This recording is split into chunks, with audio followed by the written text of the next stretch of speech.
kabugtuhan.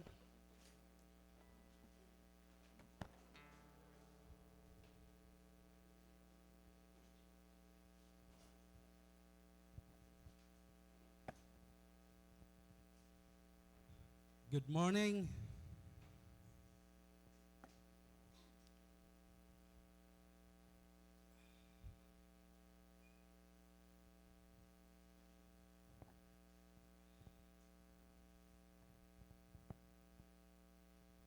Mga kabugtuhan, good morning. May pa di diha unahan. Kamo ka awod didi kay diri man harayon tal si kanakon laway. Diri maabot.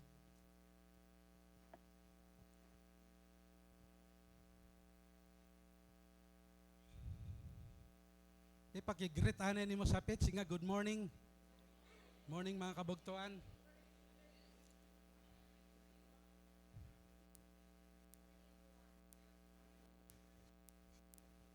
I've been a pastor for 13 years already, pero every time natok daw ako dito, parang kinukulba pa rin ako. Nakita na kasi niyo mga nawong yan na adto diri, di ba? Masirumad to.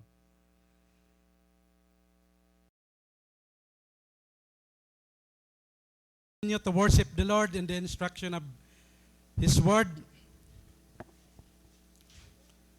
God's Word is food for our spirit. As Jesus said, man does not live on bread alone. Okay, diri kita pwede mag-fasting ang Word. Pwede kita mag-fasting ang physical food, pero ang Word of God, diri pwede, di ba? Hino ayon, may hanawaray basa-basa Bible. Ayan yung pagpadayo na ito kay diri tumaupay. Di ba? So, the Word of God is eternal. Jesus said, heaven and earth will pass away, but His Word will never pass away. Okay?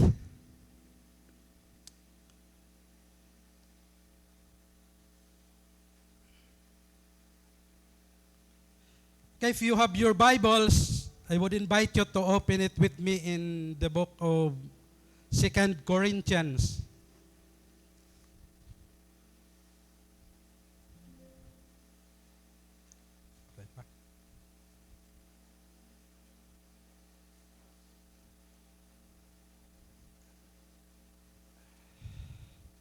Second Corinthians chapter 6 verses 14 to chapter 7 verse 1. Igapin natin ang chapter 7 verse 1. Entitled the message,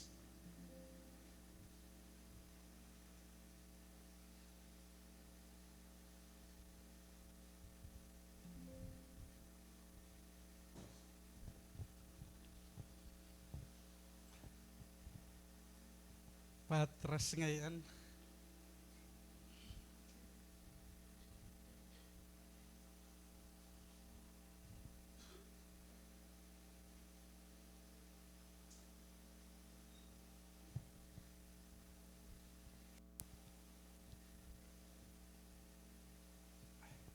Okay, 2 Corinthians chapter 6 verses 14 to chapter 7 verse 1, entitled the message, an urgent request for separation. Okay, adin na kamo? We'll be reading from the New International Version.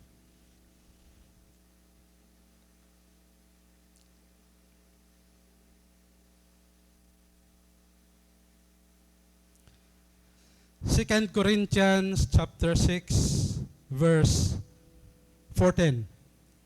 Do not be yoked together with unbelievers. For what do righteousness and wickedness have in common?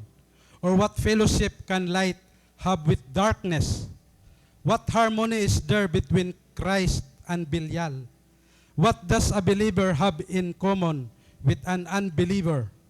What agreement is there between the temple of God and idols, for we are the temple of the living God. As God had said, I will live with them and walk among them, and I will be their God, and they will be my people. Verse 17, therefore come out from them and be separate, says the Lord. Touch no unclean thing, and I will receive you. I will be a father to you, and you will be my sons and daughters, says the Lord Almighty. Chapter 7, verse 1, since we have these promises, dear friends, let us purify ourselves from everything that contaminates body and spirit, perfecting holiness out of reverence for God. May the Lord bless the reading of His Word.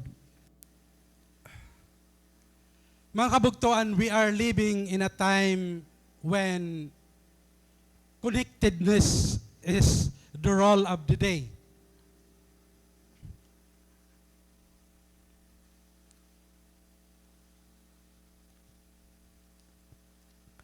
With our cell phones, high-tech gadgets, and internet, we are always connected with those around us. We're always connected with our loved ones, amen? We're always connected with our family, di ba? Our friends, and that is good. But you know what, mga kabugtuan, there is also another kind of connectedness that is not so good. And you know, mga kabugtuan, the heartbeat of the world is one world, one economy, one religion, one society. Di ba? Ang heartbeat yan na, one world. And of course, it is a fulfillment of prophecy of the Word of God, wherein during the Great Tribulation, there will be one world, one government, and one economy.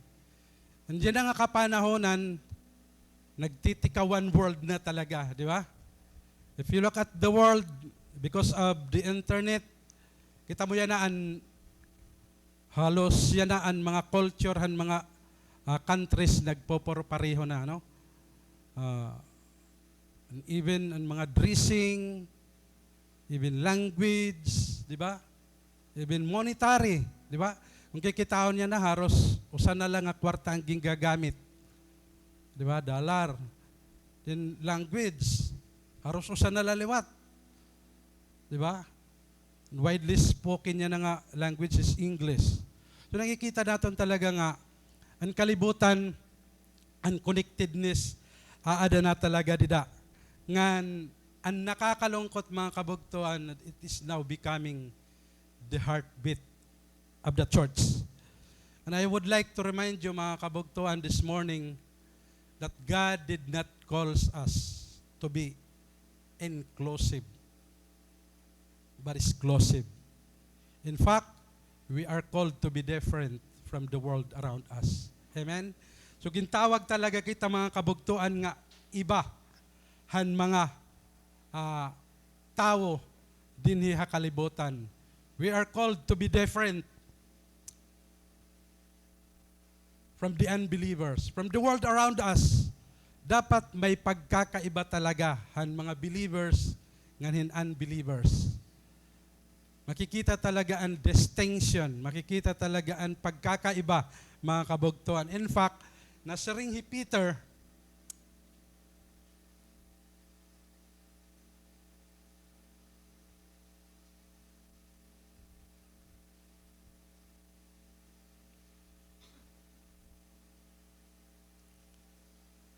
pagamot ko di rin na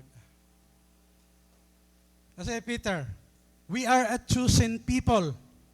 So that makes us a difference from the world around us. Imagine of all the people in the world, we are a chosen people. And Peter continues that we are a royal priesthood, a holy nation, and a people belonging to God. Sugad hito mga kabugtuan ka Sugad ikaw hito. Bugto, you are not an ordinary man or woman of God. Because we are a chosen people. Out of the billions of people in the world, we are chosen. Amo ito ang nagahatag-haton han dignidad. Amen? We are a people of God. Ang ibang translation na sing there, God's special position. Imagine nala, mga kabugtuan, special kita nga pag-aari han Ginoo. So iba talaga. We are called to be different from the world around us, mga kabugtuan. And this trait of separation, mga kabugtuan, is so lacking in the church of Corinth. Amo ini an kulang haira. Parang di nira ramdam nga ini mga Corinthian Christian mga pinili hirahan Ginoo. Amen? Imagine, mga kabugtuhan, of all the churches mentioned in the Old Testament, the church in Corinth is the most worldly. Hangatanan yung mga simbahan niya gin-mention ha New Testament, ang simbahan han Corinth amo ang pinaka-worldly. Ano ibig sabihin ng worldly? Worldly means a person who is more concerned han mga material things rather than spiritual. It's worldly. Dapat may distinction talaga, mga kabugtuan, that we know, mga kabugtuan, that the things of the world are all temporary. And even our career, and even relationships are temporary. That's why we have to give much important han mga spiritual things. The Christian in Corinth, kakaibahira, mga kabugtuan. In fact, of all the churches mentioned in the New Testament, ini nga church in Corinth kakaiba. In fact, it is the most problematic church. If the church in Philippi was known for its compassion, and the church in Ephesus was known for its commitment, and the church in SFCA was known for its discipleship, the church in Corinth was known for its carnality. Carnal, meaning worldly. Iba talaga ang church in Corinth. The members of the church were living like worldly people and not like Christians. The Christian church in Corinth, mga kabugtuan, was a worldly church because it is situated in a wicked city. And Corinth was so wicked, vile, unpleasant. Grabe, mga kabugtuan, it is a city in grace. Sobra. If you study the book of Corinthians, makikita mo talaga nga ang church in Corinth is the most worldly church. In fact, it is the most problematic church. In fact, to be called a Corinthian meant that you are a person of low moral standard. Pag intawag ka nga Corinthian, usa ka nga tawo nga habubuay ang imo standard. Meaning, and waray ka na kuan, waray na ang tao standard, waray na maupay nga dignity, and truth is moderated. That's the low standard kind of person. So makikita natin, mga kabugtuan, nga ang church in Corinth usagod biya nga problemado nga simbahan. And sadly, mga kabugtuan, the evil of that society had penetrated the church. Asa inin nakakalungkot han church in Corinth kay situated in a wicked city. Kaya ang mga ginbubuhat han mga worldly nga mga tao nakapenetrate na simbahan. Problematic ya. There was division. If you study the book of Corinthians, there was division There was disorder, undisciplined. There was idolatry. There was lawsuit, immorality, etc. Grabe mga kabugtuan, ang mga Kristiyano dito nagkikihaay, naghahablaay. Grabe mga kabugtuan. Just study the book of Corinth. The book of Corinthians. Masyadohin ka problematic. Ngan, ini nga spirit, buhi pa ito nga dayanhan mga kasimbahanan. Amen? May mga idolatry, may mga pride, there was lawsuit, immorality. You see that in the Corinthian church. So, dako talaga ang problema hini nga simbahan mga kabugtuan. That's why Apostle Paul wrote this letter to remind them that things shouldn't have to be that way. Amo yun yung reason why Apostle Paul, while he was in Ephesus, may mga tao nga nag-report haiya nga mga taga-Corinth nga sugad ito talaga ang problemahan Corinthian church. I wonder why kung paano kaya nakasurvive ang pastor dito nga church, ano? Imagine, may division. Nag-grow pa lang nga ang church, may division na lewat.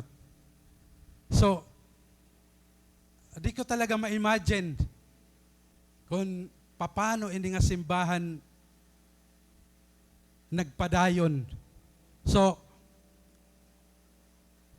actually, when we were in Bible school, aware kami hini nga church kasi may da kami subject about Corinthian. So, gintakal dito namon ang mga problemahan Corinth kay ano nga nananabo ito. And sadly, ini nga spirit di daha church in Corinth still natatabo lagi hapon ito ang mga kasimbahanan niya na nga kapanahonan. Sa ito makore mga kabugtuan. That's why Apostle Paul, ang iya concern hini nga simbahan, iya inigin plant. Imagine Apostle Paul almost single-handedly spread Christianity all throughout Europe. He founded this church during his second missionary journey. Then here comes, nagkakamay-ada problema. There was division. Amo iton, usang nga spirit nga diri maupahit usang nga church when there was division. May kanya-kanya nga pinapanigan. Di ba? Ada, 1 Corinthians, may naapilo kan Paul, may naapilo kan Apollos. Di ba? Karuyag niraan, si leader amo ito nga problema mga kabugtuan and very dangerous problem. Kasi pag ang church may dasugad ito nga problema, diri talaga ito yung magro. Waray humility, waray forgiveness, ang mga Christian dida nagpapataas-taas sa ira, waray na standard haira mga kinabuhi. Di ba? A person of low moral standard, that's Corinthian. Sugad hito ka lala mga kabugtuan and Church of Corinth. Grabe, God speaks us mga kabugtuan to be different from the world around us. He expect us to be different. Nag-expect ang Ginoo nga iba kita mga kabugtuan. He expect us to stand apart from the world around us. Dapat there is distinction between the people of God and the world. Amen? So, mga kabugtuan, makuri talaga ba ang kabutang hiningat Church of Corinth. So karuyagod talaga hang Ginoo nga mag-stand apart kita. Dapat itpulong hang Ginoo namumuhay na haaton mga kinabuhi. There was distinction between the believers and the unbelievers. But you know what mga kabugtuan, ang church today, baga nagiging modern na, di ba? There was little distinction between the believers and the non-believers. Makikita mo yan na ang mga Kristiyano, bagan waray na pinagkaibahan mga tao kalibutan. Makikita mo, damo na mga Kristiyano yan nga may mga tattoo. Ito ani mo sapit ba may tato na ito.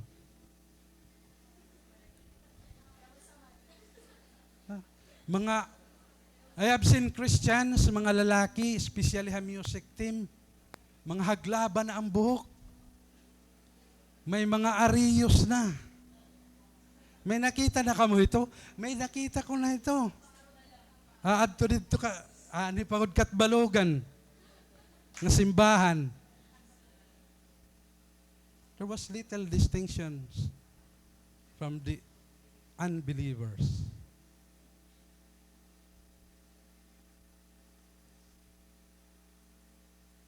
Ang mga dressing, papreho nala. Sa ring painak na batay, nagpaka-belt na ang mga kababayanan. Kung magpaka-short, wagas. Di ba? I remember when I was in Bible school, we were prohibited to wear a shirt nga taga-didi. Dapat imo short, lampas hanggang tuhod. Lalaki ito ha, how much more ang babae? First offense, tatawagong ka. Second offense, warning. Third offense, you will be sent home. Grabe ni standard ha. Kaya mga short namon ni haglipot, pinanlabog namon. Dapat yung mga short ni haglipot, labog na. Oh, mga kabugtuan, waray na distinction ng mga tao ha, kalibutan yan ng mga Kristiyano. In even language, may kita mo nala, damon mga Kristiyan na nagpapamamayayaw na.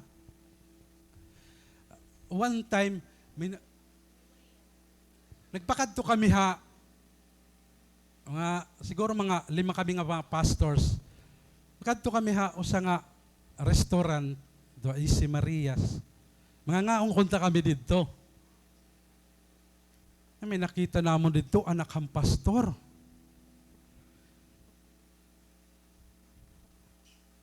Nakaon hiya dito, ang iya dida kasapit, San Miglite. Because may the church talaga din katbalugan nga, gintutot duhan era pastor nga pwede man mag-inom. Grabe talaga, waray na talaga mga distinction an mga tao kalibutan nganin hasimbahan. Di ba? May nakita niyo ito, mga so dito? Grabe ito nga church. Grabe ito nga, anak talaga yung pastor, babayi. Naka-San Miglite. Kami lugodan inatras, kami naawod. Bumalhin kami.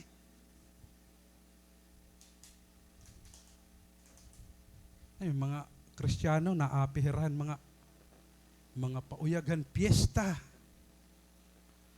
which is supposed to be offered ngadtuhan era Dios. May da. I have seen Christians churches nga naapiran team ha basketball. What do you think, mga kabugtuan? Okay la ba ito? Total, diri ka man namamatro na, no? Nakikipag-uyag ka man la basketball. Sobra, mga kabugtuan. And this passage, mga kabugtuan, not only tell us how to be different, it also show us why we should different from the world around us. Apostle Paul says,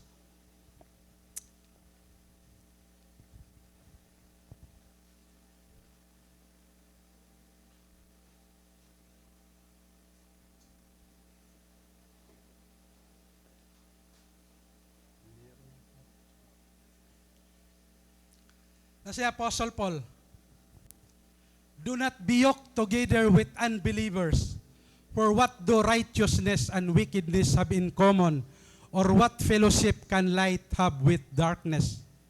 You know what, mga kabugtuan, the concept of do not yoke together comes from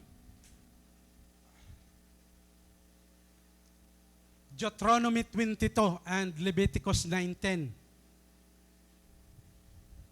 Amoy na ang konseptuhan Corinthians chapter 6 verse 14. Do not plow with an ox and a donkey yoked together. Nasa ring hawaray-waray, ayaw kamo pag-ungay ngan waray-waray. Ayaw niyo pagpadisahin pag-arado, hinbaka og asno.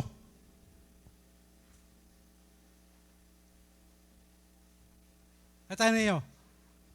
Dito inikuha ang concept and do not yoke together with unbeliever. Deuteronomy chapter 22. An ox, diri pwede yoke han donkey. Di ba? Kung igaarado. Of course, an ox, ang cow, which is a slow animals. An donkey, resembling a small horse, fast hiya. So, diri nga pwede, di ba? So, diri pwede. Ang pwede, pareho baka or pareho baka. Yan, maintindihan na ito niyo. Kung kaya ano naasar nga Apostle Paul, do not yoke together with unbelievers. For what do righteousness and wickedness have in common? Or what fellowship can light have with darkness? So amo ito mga kabugtuan. Diri pwede hiya kay an donkey malaksi, matulen, an ox, mahinay. These animals have two opposite nature and would not even work together. Therefore, it cannot be yoked together. In the same way, mga kabugtuan, it is wrong for believer to be yoked together with unbeliever. That's what Apostle Paul said. That's the Word of God said. Wrong mga kabugtuan nga, unbeliever, igyokhan mga unbeliever. The same is true mga kabugtuan han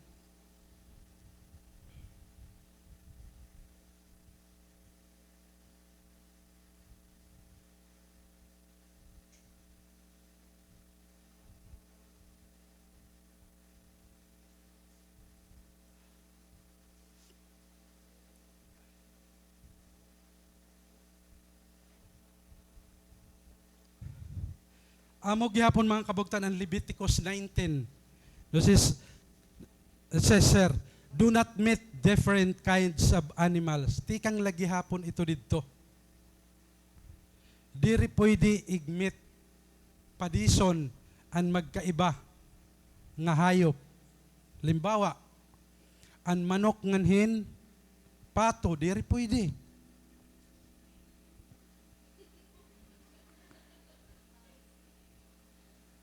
An sheep nganhin goat, diri liwat pwede, di ba? Of course, Jesus described believers as sheep and non-believers as goat. So diri talaga pwede. Bakit ginpo pwede mo?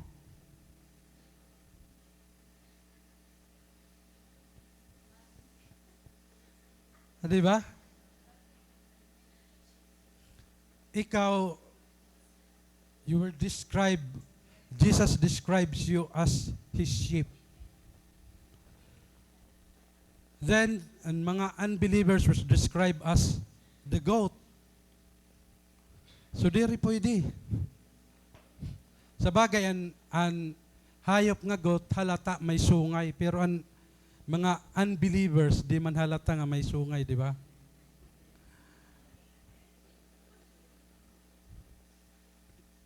Sa Apostle Paul, diri pwede timpohon. Nasa ringan hawaray-waray, ayaw ka mo pag-ungay. ngan pakig-usahan mga diri magtinuohon, kay diri ini mahihimo. Ayaw ka mo pag-ungay, inaungay ka.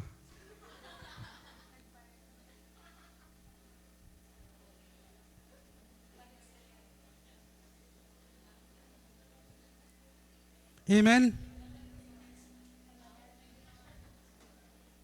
You know what, mga kabugtuan?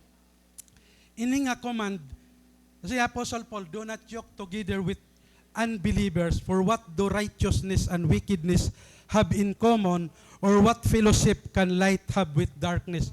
You know what, this verse was not just a command, but it is also a warning. Amen? Actually, warning liwat iniya para haaton mga kabugtuan. Because when Apostle Paul wrote this verse, maaram hiya nga dako ang posibilidad nga ang usa nga believer makukurap. Amen? Will be corrupted. Dako ang posibilidad talaga. Siyempre kung kaupod-upod nimo mga unbeliever, madali ka talaga makurap. Di ba?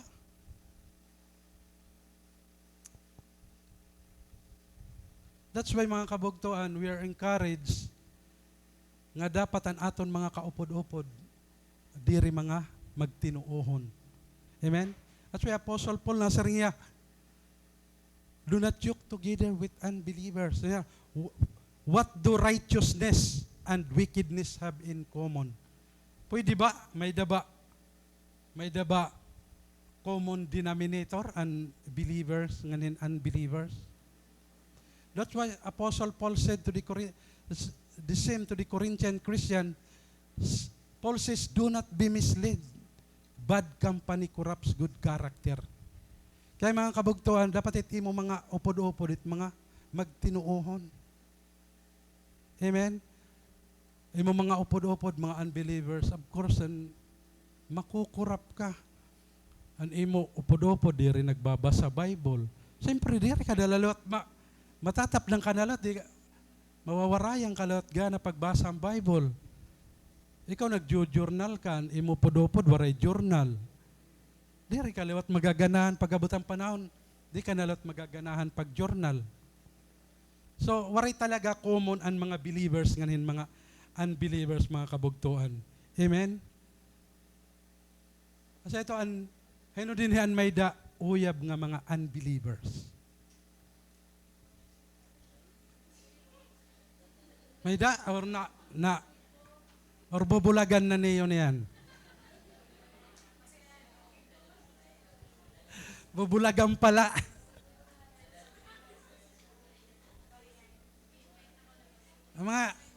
Labi na ka mga batanon, just an advice mga kabugtuan.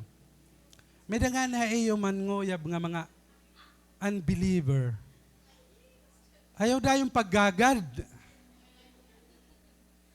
Dadaan na ya church. Willing kami bumulig. Amen? Willing kami bumulig. Ayaw kang paggagad. Ipakilalaan na yan Ginoo. Oh, I hope this our passage this morning will remind you, mga kabugtuan,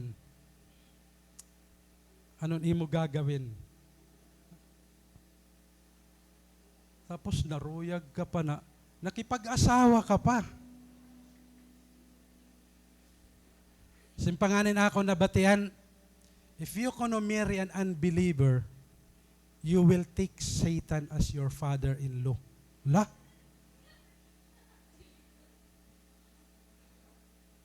Pag nag-asawa ka unbeliever, isatanas ang imuugangan. Of course, spiritually speaking, that's right, di ba? Spiritually speaking, duha lang nga klase ang tawa kalibutan. Anak hang Ginoo, nganin anak han yawa. Di ba? Actually, kailangan natin ini ma-address nga passage din nga church kay ang mga member din nga church, mga batanon. kumbaga, aada pa kamo yan na stage nga, namimili, di ba? So, mas maupay may guidance. Dapat, ano mo prinsipyo ganito, pag mga unbeliever nga ni, na hiya dayon. Ayaw na pag tagihan foothold. Foothold ba? Pag siringay mo dudulong, nagpadulong ka laliwat.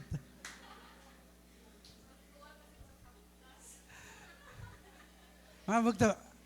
Imagine na, an imo magiging ugangan ni Satanas. Ba, sa daw, huna-huna daw ito, an imo magiging ugangan ni Satanas. Ba, para kung diri ko ito kaya tanggapon, an imo magiging ugangan ni Satanas.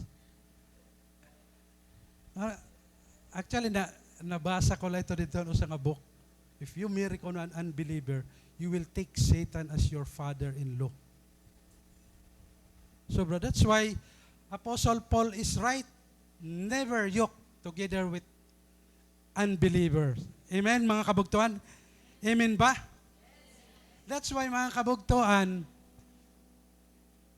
many Christians who have an unbelieving girlfriend or boyfriend or married to an unbeliever have this upper in the church. Na-agree ka mo? Ungod, mga kabugtuan, this is, as pastor, our personal experience. Damo ang mga believer nga nakapag-asawa or nakapag-uyabhan mga unbeliever, nawawarahat church. Karuyag ba nimo mawarahat church? Mas karuyag pa nimo mawarat church kaysa mawaran imuyab nga unbeliever. Grabe ano, mga kabugtawan? Based on our experience as pastors, ambot ano daw lang itong spirit nga pag mga unbeliever nakauyab or diri man ni permigin pipreach, di ba? I think yan ako pala dahil naging preach. Kita mo sunod, gutin nalit magkakasimba siguro. Nawawara-ira mga kasimbahanan. Mga bugto, it is a basic principles of life that opposite cannot fellowship together. Amen? Ungod talaga ito, tuod na laka mo. Tuod ka mo kan Apostle Paul. Opposite cannot fellowship together. Pag may uyab ka nga unbeliever, ano mat iyo pinag-uusapan? Mga I love you, lano.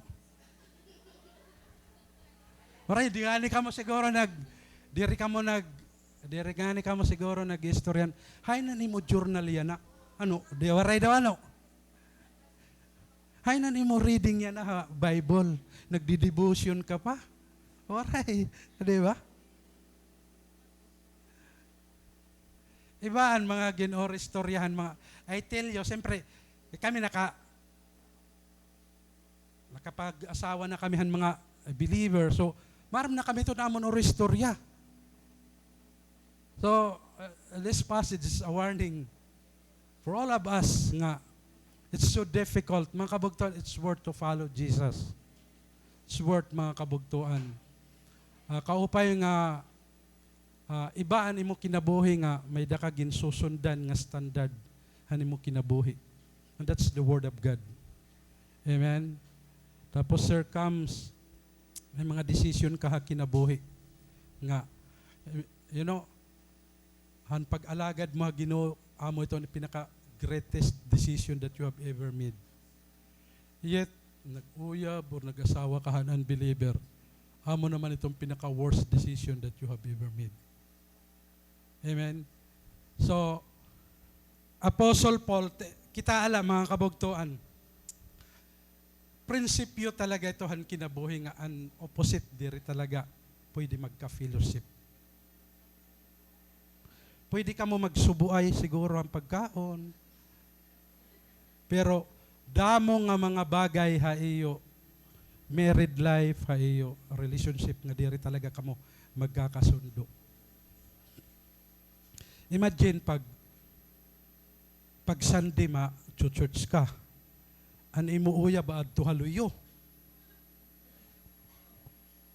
Ano nalaad to? Tapos, di nag-asawa ka mo, nagkaanak ka mo. An iyong mga anak malilisang hain daw la maupod. Hain maupod. Haimo kon an imo asawa.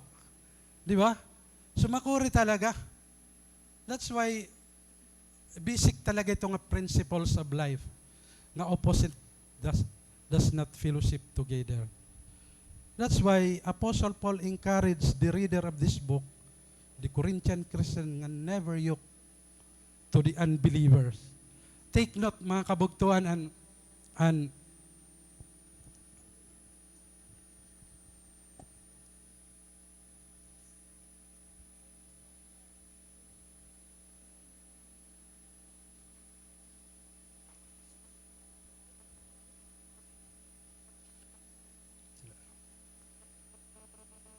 take note of the words harmony. What harmony is there between yatras ani guti? Ala. For what do righteousness and wickedness have in common? Or what fellowship can light have with darkness? Take note of the word common and fellowship. Verse 15.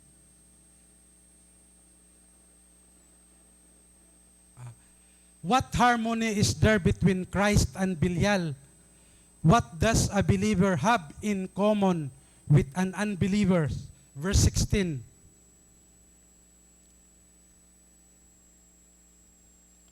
What agreement is there between the temple of God and idols? Take note of that words, mga kabugtuan. Each of these words, mga kabugtuan, speaks of having something in common. Dapat may talaga pagkapareho. And these words is only good to describe the people of God. Amen? Para laini nga tuhan mga katawahan ha Ginoo, have in common, good fellowship, harmony, agreement. Amen, mga kabugtuan? If we try to walk with the world and with the Lord at the same time, we break the spiritual fellowship and create division. Ganun ang mangyayari, mga kabugtuan. That's why Paul saw believers and unbelievers in contrast to each other. Dapat magkaiba talaga, mga kabugtuan. Ang mga believer nganhin mga unbeliever kitala. Kasi hindi. For what do righteousness and wickedness have in common? Ano ba ang uncommon? Ano ba ang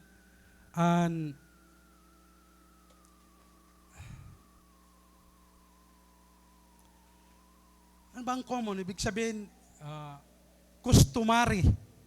Ano ba ang common righteousness and wickedness? Wala nga naman, di ba? Di pa. Or what fellowship can light have with darkness?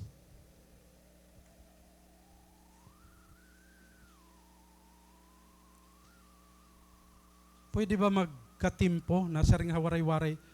Di rin man pwede magkatimpo ang kapawa nganhin kasirom. Nakita na niyo ito nga, nagtimpuan kapawa nganhin kasirom. Di ba?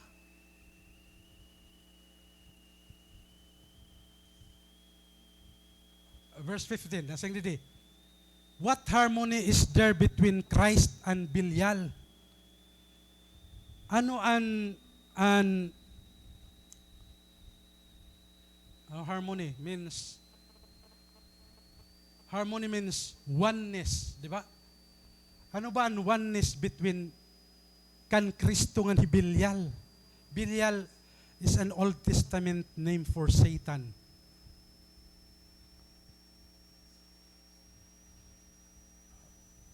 Waray ano? What does a believer have in common with an unbeliever? ano uncommon han mga believer ngan han mga unbeliever. That's why kung kikitaon ni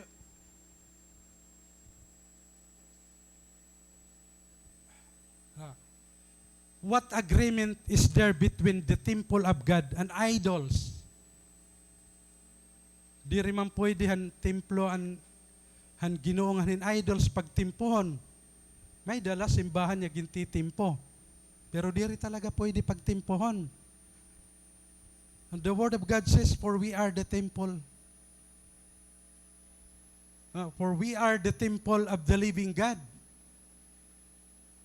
Templo kita han Ginoo. For we are the temple of the Holy Spirit. Imagine mga kabugtuhan, not all people have a Holy Spirit living inside. Diri nga tanan nga tao may the Holy Spirit.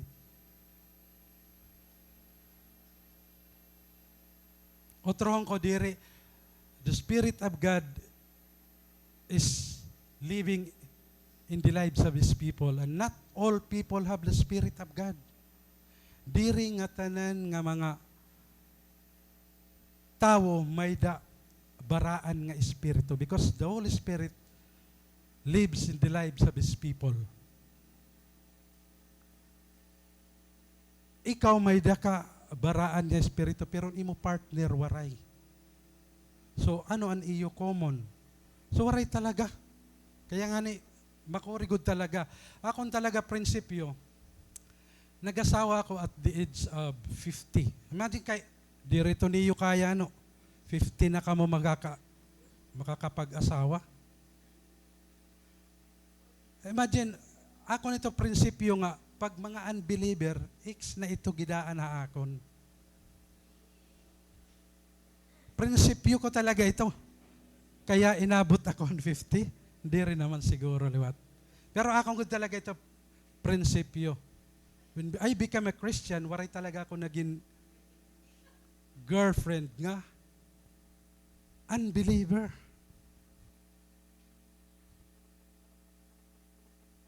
Kasi nabasa ko na inihad ito nga passage. So dapat it's our principle mga kabugtuan. So siguro it's time nga ayuso natin aton mga desisyon na kinabuhi. If you really want nga ma-develop it imo relasyon di Ginoo, of course, siguro diri ka pakakaturogon hin maupay mga kabugtuan nga may da ka partner kinabuhi nga diri man nanampalataya. So that's why Apostle Paul wrote this letter to the Corinthian Christian, and bless kita kay hikita nakaabil pa hiniya nga book. Nakakabasa pa kita mga kabugtuan hini nga libro. For we are the temple of the living God. That's the word. Hain kahit ito nga category. Hain kayo na din nga category. Righteous or wicked, light or darkness, Christ or Belial, believer or unbeliever, temple of God or idols. Mga kabugtuan, the attitude mga kabugtuan as Christian should only please the world in order to win them. Amen? So kailangan naton ang mga unbeliever malipay haaton. Anon purpose? Para mawin naton hera.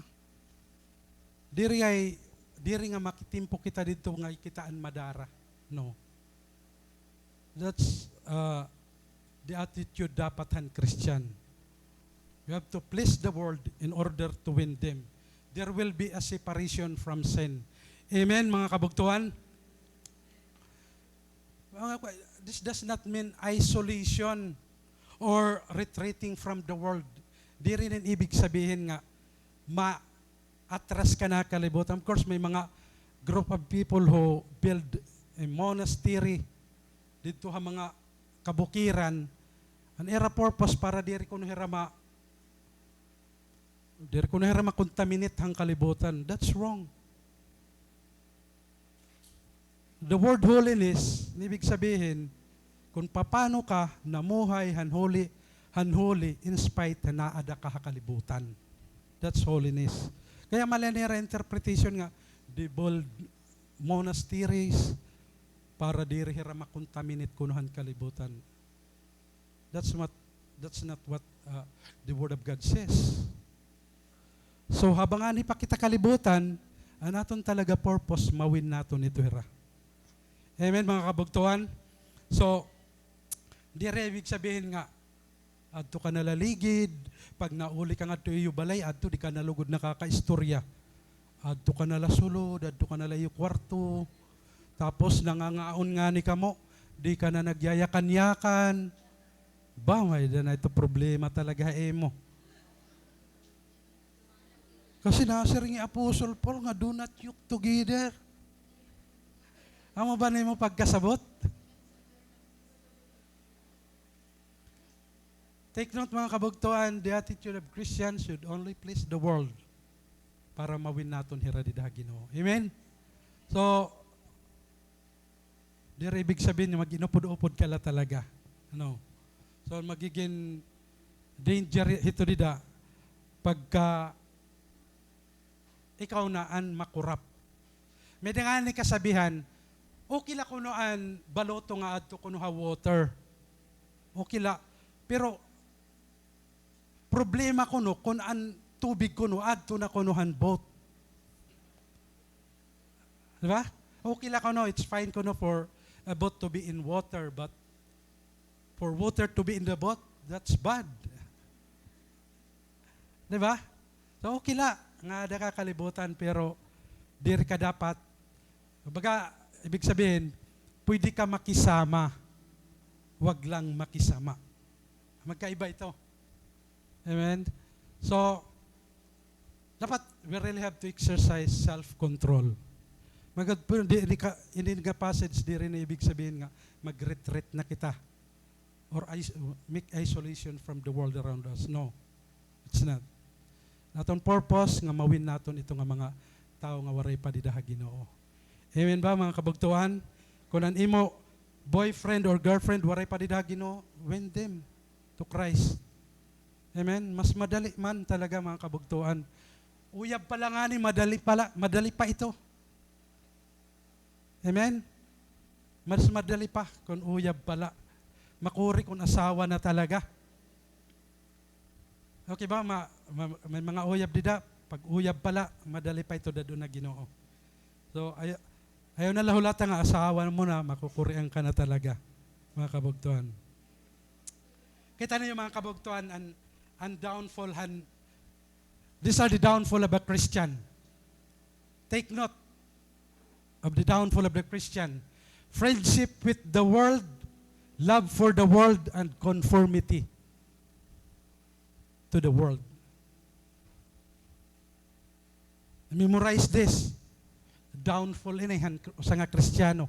Friendship with the world, love for the world, and conformity to the world.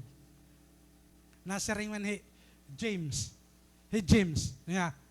Don't you know that friendship with the world is hatred toward God? Nasa rin Apostle James, diri ba ka mo maaram nga an pakipagsangkay ha kalibutan pagkasina dida ha Ginoo? La. Pakipagsangkay kita ha kalibutan, nasisina ngayon kita ha Ginoo. And Apostle James continue, anyone who chooses to be a friend of the world becomes an enemy of God. Grabe ano? Anhino man kuno nga gimpilin niya nga maging sangkay ang kalibutan, magiging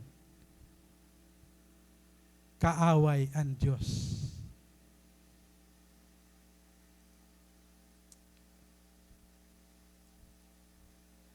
Love for the world. Kasarang John, do not love the world or anything in the world.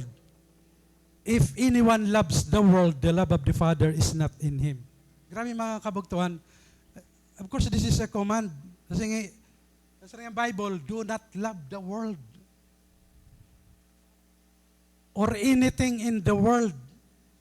If anyone loves the world, the love of the Father is not in him. Ano na daha kalibutan? For everything in the world, the cravings of a sinful man, the lust of his eyes, and the boasting of what he has and does, comes not from the Father, but from the world. The world and its desires pass away, but the man who does the will of God lives forever. Ang mga tao la ko nga nagbubuhat han kaburot on han Diyos mabubuhi hen waray katapusan. Grabe nga promise mga kabugtuan. Kung imo nanamnam mga kabugtuan ini nga promise san Ginoo, di rin natin ibabalyo ang mga butang dinay kalibutan. Mga temporary things nga butang nga mga eternal. Amen. Saring Paul, do not conform any longer to the pattern of this world, but be transformed by the renewing of your mind. So, Apostle Paul encouraged the Romans Christian not to be conformed. Makabugtuan, we are in the world, but we have to be very careful not to become like the world. Amen? Hindi pa kasi kita kalibutan.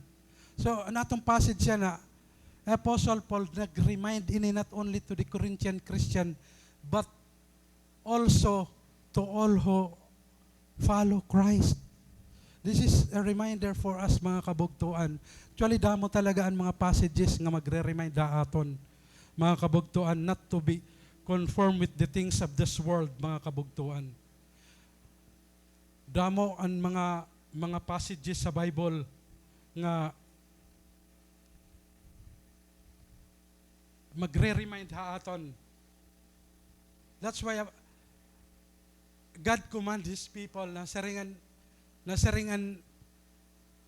verse 17, therefore come out from them and be separate, says the Lord. Touch no unclean thing, and I will receive you. I will be a father to you, and you will be my sons and daughters, says the Lord. Grabe mga kabugtuan. Take note of the word. Come out, be separate, and touch no unclean thing.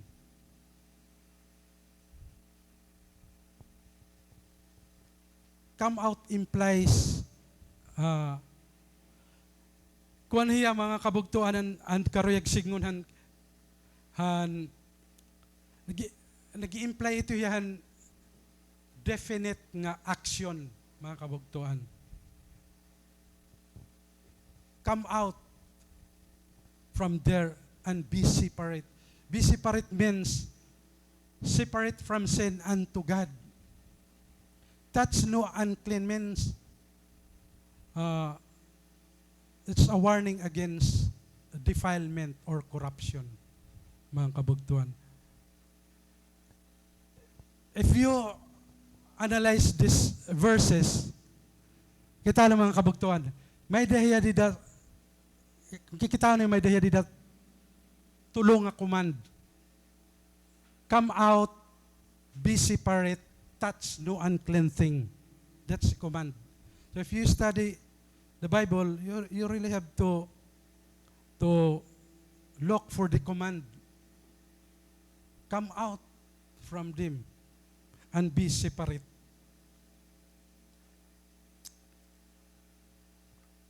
Gumawas. Amo ito an nasaring hawaray-waray.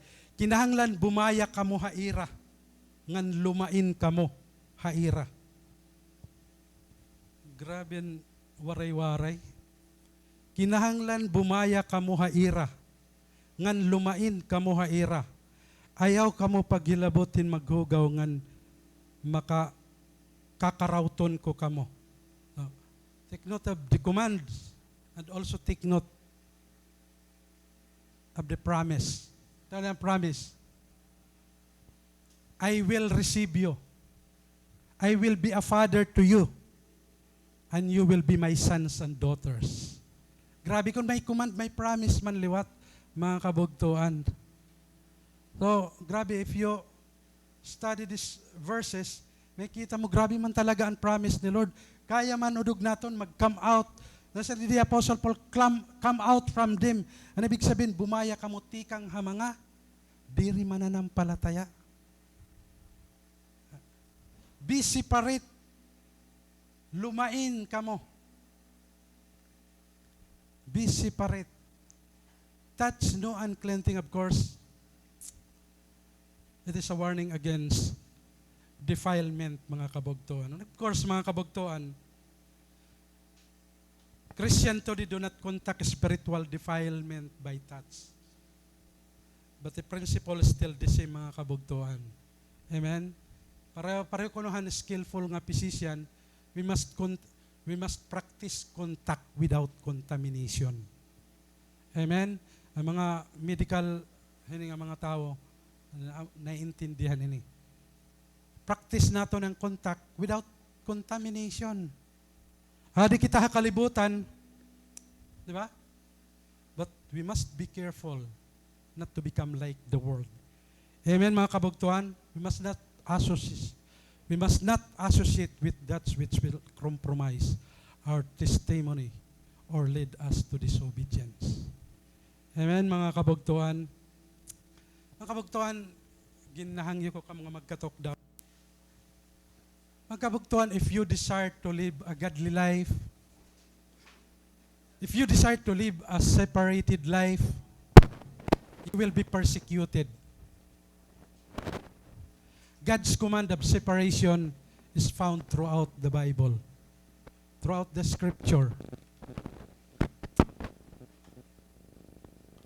The Israelites, God warns the Israelites not to mingle with the world around them, but the Israelites disobeyed God.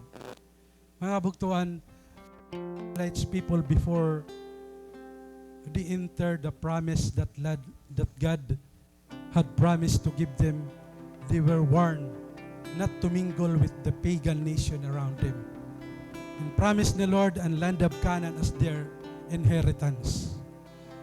But before ang mga Israelites mag-possess ang land that God had promised, they were warned not to mingle with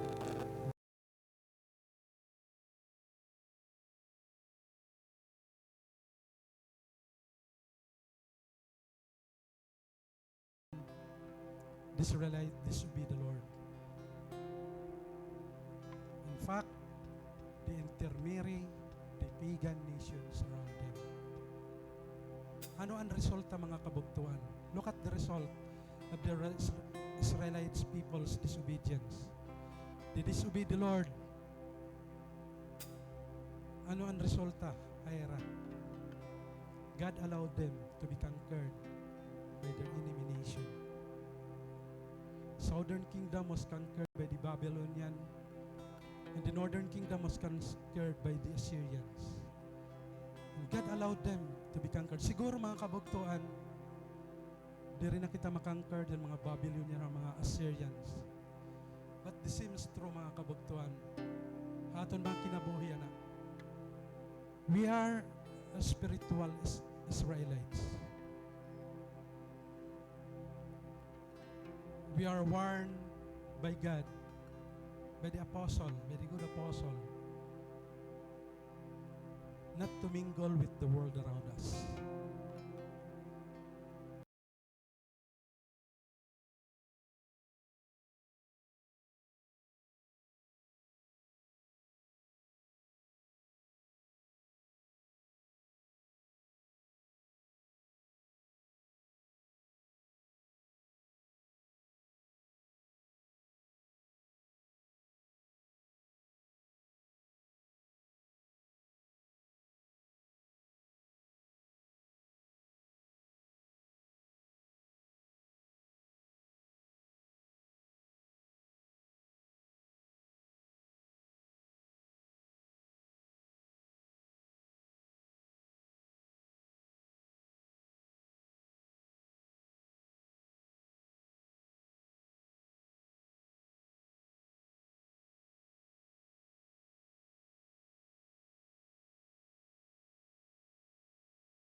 Naton higugmaw ng